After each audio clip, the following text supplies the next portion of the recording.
Today, bushfires $30 billion and counting.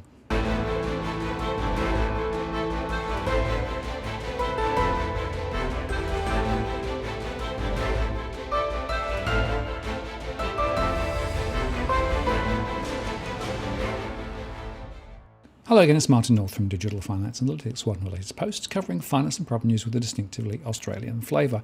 Australia is one of the most fire-prone countries on Earth, and bushfires can cause widespread devastation. In the right conditions, a small fire can quickly become a massive one if not quickly controlled. When weather, topography, vegetation and fuel combine to defeat the best efforts of firefighters, bushfires can cause millions of dollars in damage and claim lives. And climate change is making the effects worse. And we, of course, are in the middle of a serious natural disaster now, with more than 1,500 homes lost and a number of deaths. And there are also people missing. Yet, even as events grind on, in the absence of rain, the totals are likely to rise ahead. But I've had a number of people ask me for my views of the broader economic and social impacts on communities and the country. So today we begin to make some initial estimates. It will be a big number and may in fact risk that $5 billion surplus the Treasury was expecting. For starters, the Insurance Council of Australia says insurers have received claims worth $297 million since October, and that relates to nearly 4,300 claims, and they expect the number to grow significantly. They already declared a catastrophe in 236 postcodes across 4 states, including areas on the East Coast stretching from East Gippsland to the Gold Coast. So expect insurance premiums to rise. These claims include 2,306 worth an estimated $182 million from fires on the New South Wales mid-north coast and Queensland. In October, the Rapville bushfire in New South Wales resulted in 200 claims, costing an estimated $25 million, while the bushfires that raged in southeast Queensland and northern New South Wales in September cost $20 million. The Bunyip bushfires in eastern Victoria in March resulted in 423 claims and $31.9 million worth of losses. But previous fire tragedies in Australia have run into billions. When bushfires ripped through the heart of Victoria on that scorching Saturday a decade ago, the impact was likened to 1,500 Hiroshima-style bombs exploding across the state. And that was one of the world's worst bushfire events ever recorded then, and it claimed 173 lives, burnt 450,000 hectares of land, which is around 1/6 of the current fire footprint, and destroyed 2,000 homes and 1,500 buildings. While the initial and obvious cost of the devastation was estimated, the more hidden and enduring economic loss is still being counted. Researchers within the Deakin Business School's Department of Economic and Centre of Energy looked at the income effects of the Black Saturday fires on the people who lived in the disaster-hit areas. They argued this was a key indicator of economic resilience because the ability to bounce back to pre-disaster income levels shows an aspect of the individual's resilience to disasters.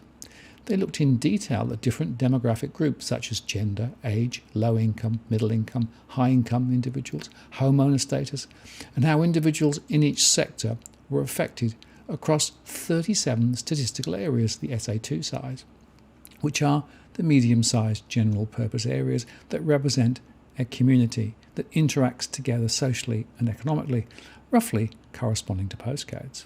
The percentage of burnt areas in a given SA2 area ranged from between 0.1 and 72.2%. And then they used the census data to analyse the results, and they showed that the Black Saturday bushfires caused significant adverse economic effects on the incomes of those living in the disaster areas. While incomes of males and females were affected, there was a steeper decline in female income at 14% versus 9%. Individuals in the low-income group were the most vulnerable, with an income drop of 18%, while the income of employed people fell significantly, about 8%. There was no significant income effect on unemployed individuals, presumably because they continued to receive their entitlements. Looking at the incomes of different age groups, they found it was the 25-year to 45-year age group who experienced the most negative and significant income losses following the disaster. Home renters suffered an average income loss of 14%, but the income decline for homeowners was much less. In terms of the industry sector of employed, they found that those who worked in agriculture lost 31% of their income, the retail sector 13%, and the tourism sector 12%. However, individuals working in healthcare gained 8%, probably because they worked overtime. In economics literature, this is known as the creative destruction effect of disasters. Finally, individuals who moved out of the disaster zones are associated with a 19% decline in their incomes. These results confirm the need to dig beyond aggregate and community trends and investigate the effects at the individual level. And they drew 4 major implications from their research. First, while average income effect is informative, the story is in the detail.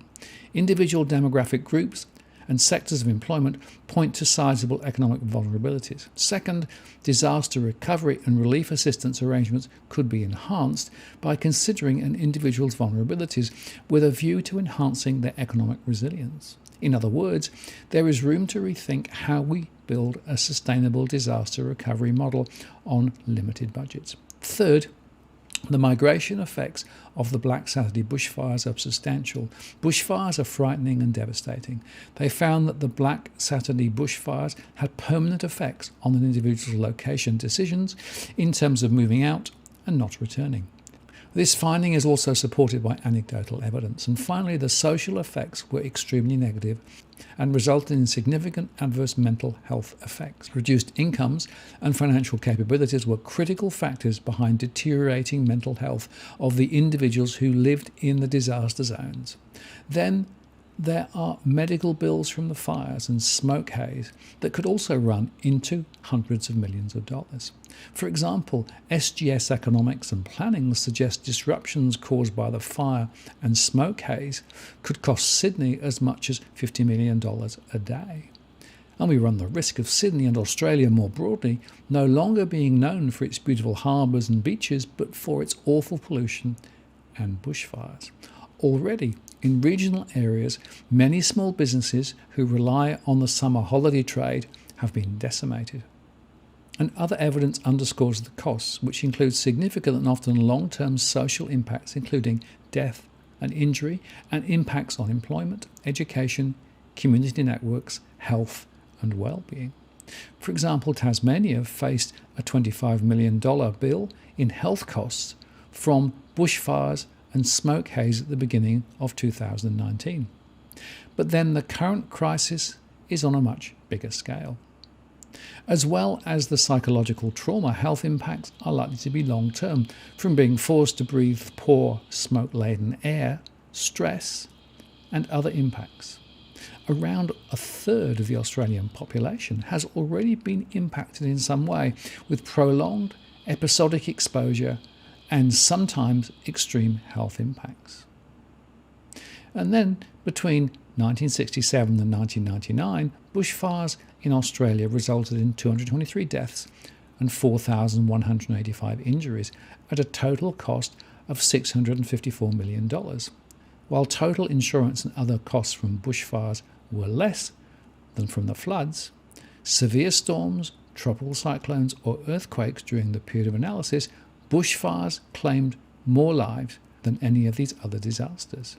More people were injured by bushfires than all other disasters combined, and bushfires created 48% of the total death and injury cost from natural disasters in Australia during the period.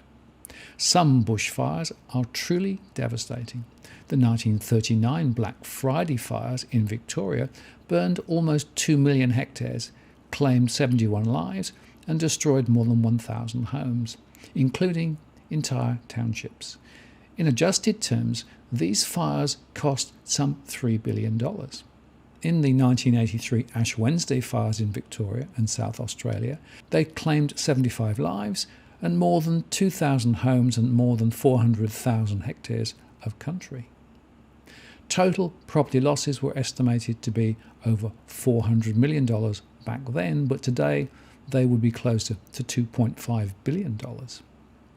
And a royal commission called after the Black Saturday fires in 2009 put the costs at $4.4 billion. That included insurance claims, which the Insurance Council of Australia said totalled more than $1.2 billion. But in today's terms, that would be closer to $6 billion all up. And the land so far raised this time around is, wait for it, 6 times that of the land back in 2009. And that would give a gross hit of around $36 billion. More broadly, Deloitte Access Economics said Australia would face mounting costs from the increasing prevalence of natural disasters. In a 2017 report, the total economic costs of natural disasters, but not just bushfires, was estimated to reach $39 billion per year by 2050. And even the Australia Institute said natural disasters cost Australia $13 billion a year, and that will only increase with the lift in frequency and severity of these climate disasters. In fact, they suggest slapping a levy on Australia's coal and gas industry companies to help pay for the skyrocketing costs of climate-driven disasters such as bushfires. A $1 levy, for example, on core oil and gas produced in Australia could raise $1.5 billion annually. Essential income for a national climate disaster fund. But then Treasurer Josh Frydenberg isn't convinced.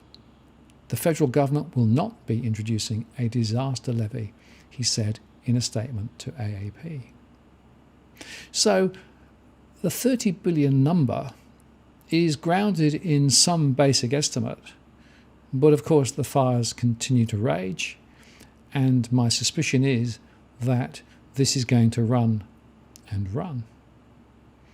But then it's also worth reflecting on the fact that 20 or $30 billion is likely to be spent over 2 or 3 years, simply because of the length of time it will take to rebuild and re-establish townships and communities.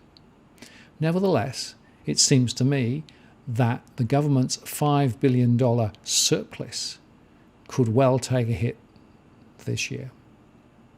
I'm Martin North from Digital Finance Analytics. Many thanks for watching, and I'll see you again next time.